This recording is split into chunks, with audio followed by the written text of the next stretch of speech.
Welcome to Akron Buzz. I'm Aaron Coleman. I caught up with President and CEO of the Greater Akron Chamber, Steve Millard, and I asked him about what the Chamber's role has been during COVID-19. It's been wild. I think the way I express it is, it's been all COVID all the time for us. As an organization, one of the things that we're here to do is the things that businesses either can't or won't do on their own. That's what a membership organization does. And so for us, it was about how do we respond on behalf of our members and do things that will create joint benefit. So we had to redefine our work because COVID was not in the plan. And I think as we looked at how we could provide value, it became pretty apparent that information, resources, and direct assistance is where we had to go. When asked about what resources that are available to businesses, Millard had this to say. Well, the resource guide is interesting because we have been part of this Elevate Greater Akron initiative over the last couple of years. And that ties together about 25 different economic development ecosystem partners.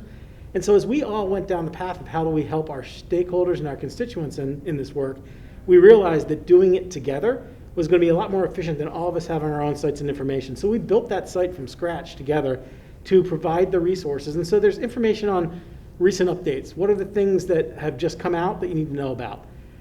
Information about business support resources, employee support resources, and then some just general resources that are out there. The goal was there was so much stuff moving so fast, and every firm and everybody was putting things out. We wanted to make sure that we had validated, real information that could directly link them to the stuff they needed to know. And so it became a one-stop shop for a lot of our members. When asked about how businesses have responded since opening up a few weeks ago, Millard says that he's seen some mixed results. I think it's all over the board. I think most people are taking this pretty seriously. And in fact, I think in Ohio, we're a little bit more compliant than other parts of the country. You give us direction, you give us good reasons, I think we can sort of follow along with that. But I was out a few weeks ago with some small businesses just to see how they were getting going again.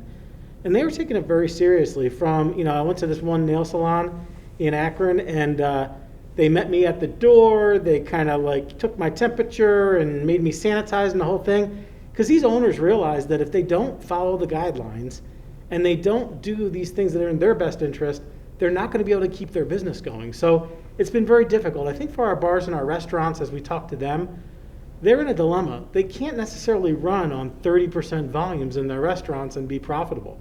So many of them have decided not to open up yet. They're still waiting to see what happens, and they're still doing the takeout piece.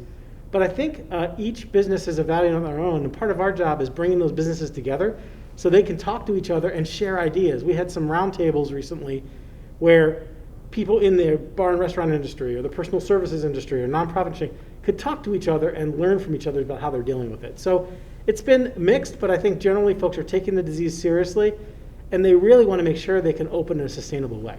Information on the Chamber as well as the resource guide for businesses can be found on the Chamber's website. Aaron Coleman, Akron Buzz.